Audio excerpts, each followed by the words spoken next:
पद्मनाभ होता रही सीधासख सूचना सहित पद्मनाभ वर्तमान लैंडफॉल प्रक्रिया चली कौन स्थिति वर्तमान सेठी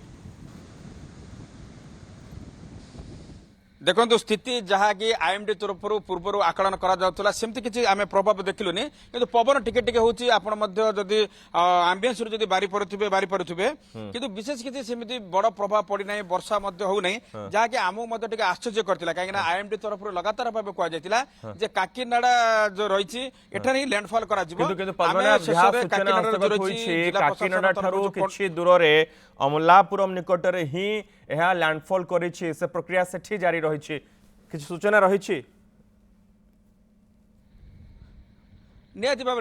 में आम काकीनाडार जिला प्रशासन तरफ जो कंट्रोल रूम करा से कंट्रोल रूम सहित आम जोगाजोग करूँ सूचना अनुसार मछलीपट्टनम राजमेंद्री जो रही काकीनाडा आर मझे गोटे जो रही अंतर्वेदी बोली गोटे गाँ रही सेठी लैंडफॉल करथिबा कथा कंट्रोल रूम तरफ आमको सूचना दी जाइए ता सहित आम गोटे बर्तमान सैटेलाइट मैप आमर हस्तगत होती सहयोगी राजा कह देखेबे आम देखो जो बर्तमान अच्छु काकीनाडा पाखर अच्छु जो कहला काकीनाडा देखो यही जो एरिया रोचे ये काकीनाडा एरिया लैंडफॉल बोली कहला कि देखो जो रही बात्या मंथा तार बहुत दूर पाखापाखि 80 ରୁ 100 किलोमीटर दूर लैंडफॉल करके बर्तमान ये जो रही उत्तर पश्चिम दिग को देकर जाऊँगी तेणु आम जब ओडिशार जब मानचित्र देखा पूर्व जो कहला अर्थ जो बात्या मंथा कोरापुट एवं जो रही रायगढ़ समस्त गजपति प्रभावित करें कि मैप रू देख लगुच मालकानगिरी जिला ओडिशार सामान्य टच कर पड़े तो मोटू अंचल को टच करके पड़ेब जहाँफल हुए तो किसी प्रभाव एतटा पड़ न पारे बोलिक जहाँ आम टे अनुमान करुँ लाटेस्ट फोटो आमको जहाँ मिली आप देखुं आम काकीनाडा सहर भितर बुलूँ लगातार भाव में सातटार जो कि लैंडफॉल आसला से समय आम बुलूँ आपको देखिली गत बुलेटिन आपको देखुली जो आम लाइव देते किसी समय हठात वर्षा होता है वर्षा बंद होता कि देखो सामान्य किसी झिपझिप वर्षा को छाड़देले आउ कि एटारे विशेष प्रभाव देखा मिलूनी जो आपड़ कहते विद्युत सरबराह जोपरी भाव में काकीनाडा सहर में बंद था आसंता काली स्वाभाविक हवा कथा आज संध्या 8टार स्वाभाविक देखिपे बर्तमान जदिव किसी जगह स्ट्रीट लाइट जलुनी किंतु बाकी आप देखिपे अधिकांश स्थान में बर्तमान जो रही घर गुड़िक जो रही विद्युत सरबराह बर्तमान स्वाभाविक हो गलानी तेणु काकीनाडा विशेष प्रभाव बर्तमान पड़ूना तेणु कहीं जो रही बात्या मंथा तार दिग बदलैला काकीनाडा बदल अन्य जो परिवार कहते अंतर्वेदी बोली जो गाँ जो रही मछलीपट्टनम सहित राजमेंद्री अंचल जो गाँ रही सेठार जेहेतु लैंडफॉल करी कहीं तार गतिपथ दिग बदलला आईएमडी हुए तो आगामी बिल्कुल बिल्कुल ये तो कही हेबो नहीं केवल अनुमान करा जाय पारिबो पद्मनाभ आमे तो आपन को देखुछु जे भली भाबे सेते भी पवन नाही आपण आराम से ठिया होइछंती वर्षा भी एते भी नाही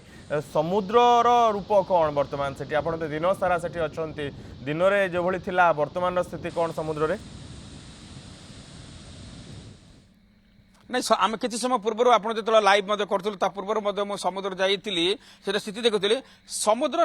देखो जो गोटे बात्या आस निश्चित भाव में तार जुआर जो रही उच्चता बढ़ समुद्र अशांत हम समुद्र गर्जन कर जहाँकि साधारण गोटे प्रक्रिया से प्रक्रिया आम देखिलु कि बात्या आसिले जेपरी भाव में समुद्र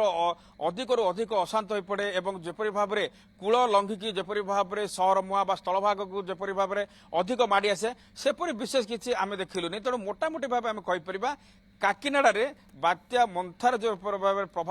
पड़ो बोली आगुरी पूर्वानुमान करा सेमती किसी आम एठार बर्तमान पर्यंत देखा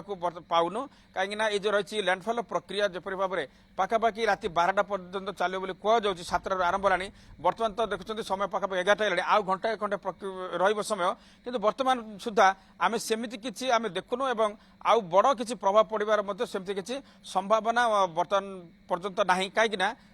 बात्या मंथा तार गतिपथ बदल की अन्य स्थान में लैंडफॉल होती स्थल भाग को छुई और स्थल भाग छुईवा सहित धीरे धीरे दुर्बल हम कि आसंता काली ओडिशा रे कौन प्रभाव पड़ुछि विशेष करके मालकानगिरी जिले में ता ऊपर निश्चित भाव में नजर रहिबो मनोज बिल्कुल पद्मनाभ होता जो सूचना रखुले जे निश्चित भाव नजर रहा आसंता काली कौन पदक्षेप रही पद्मनाभ एबे काकीनाडा एवं ता आखपाख अंचल आपन जो एरिया सब जाइछंती स्थिति स्वाभाविक विद्युत सरबराह जो विच्छिन्न करा जाइथिला वर्तमान से सब मध्य स्वाभाविक ही सारलानी ना अधिकांश स्थान में देखे पुणी थे सहज राजा कहि टे पैन कर देखे आमे जहाँ बर्तमान ये गोटे रास्तार बर्तमान अच्छु आम सहर मध्यवर्ती अंचल अच्छु पाखापाखि 20 ରୁ 5-7 किलोमीटर दूर अच्छु अधिकांश घर में देखो साइन बोर्ड होटेल लगे ता सहित बाकी जदि एरिया देखे अधिकांश स्थान में जो रही विद्युत सरबराह प्रक्रिया स्वाभाविक हो गलानी किसी स्थान में केवल जो रही स्ट्रीट लाइट जहाँ रही ताहा स्वाभाविक है नहीं किंतु अधिकांश स्थान आम देखुलु सेठारे जो रही विद्युत सरबराह प्रक्रिया स्वाभाविक हो गलानी तेणु आम बर्तमान जो अनुमान करुचु जे आ बड़ विपत्ति किसी काकीनाडा सहर को नहीं कहीं पूर्वर आम देखुलु आकलन करुलु जेहेतु दिन 12टा बेलू एठारे विद्युत सरबराह को बंद कर दि जाइतिला यह आशंका करी बंद कर जे कहला जे जो स्थल भाग को छुईब काकीनाडा बात्या मंथा से गतिपथ पवनर 90 ରୁ 100 किलोमीटर पर्यंत घंटा प्रति बहब आवश्यक स्थले कहला 110 जापर कहला तेणु एत जदि बेगर जदि पवन बहब ताहले विद्युत खुंट ठारू आरंभ कर बड़ बड़ गछ उपुड़ी जबार जेहेतु आशंका रही तेणु काले बड़ अघटन घटब पारे ताकू आखि आगे रखिकी जो विद्युत सरबराह को बंद कर जो देखागला सेमती विशेष किसी प्रभाव पड़ूनी बात्या मंता तार गतिपथ बदल दी जाइए तापर विद्युत सरबराह प्रक्रिया काकीनाडा पूरा स्वाभाविक कर दी जाइए जहाँकि आप पछर चित्र देखिले आप जापे जदियो किसी स्थान में स्ट्रीट लाइट जलिबा बर्तमान पर्यंत स्वाभाविक हो पारि नाही मनोज बिल्कुल धन्यवाद पद्मनाभ ए समस्त सूचना पद्मनाभ होता जो सूचना रखुले जे स्थिति बर्तमान काकीनाडा स्वाभाविक होइछि काकीनाडा ठारू किछि बाट दूर जो अमलापुरम रही जहाँ सूचना रही सेठी बात्या मंथार लैंडफॉल प्रक्रिया रही धीरे धीरे पवनर बेग सेपटे बढ़ुच्छे काकीनाडा जो भाव सूचना रखुले पद्मनाभ से भली कौन स्थिति नहीं ना पवन एत जोर ना कि वर्षा सेठी नहीं आंध्र काकीनाडा निकट किछि बाट दूर अमलापुरम निकट ही यह लैंडफॉल करिछि। किछ समय तले मुख्यमंत्री मोहन चरण माझी संपर्क में सूचना रखुले विभिन्न स्थानर दृश्य आम आपण निकट में रखुछु जे कौन स्थिति बात्या मुंथा प्रभाव में रही किभली भाबे मुंथा आग को बढ़ुची केते बल सहित आग को बढ़ुची किंतु जहाँ आईएमडी सूचना थिला जे घंटा प्रति 90 ରୁ 100 किलोमीटर बेगरे पवन बहिब झटका पवन गस्टिंग विंड 110 किलोमीटर प्रति घंटा रहिबो ताकू आखि आगे रखी समस्त प्रस्तुति करा जाइथिला एवं ओडिशा रे मध्य जो दक्षिण ओडिशा जिला गुड़िक रही जोठी मंथार प्रभाव पड़िबार आशंका करा जाउथला से स्थान मानकरे मध्य विशेष भाव दृष्टि दिया जाइथिला सेठी किभଳି भाबे लोकंकु सुरक्षित भाबे उद्धार करा जाई परिबो सेठी किभଳି भाबे लोकमानंकु सठिक भाबे सबकिछि जोगई दिहब से प्रति विशेष दृष्टि देते राज्य सरकार एवं से बात्या मंथा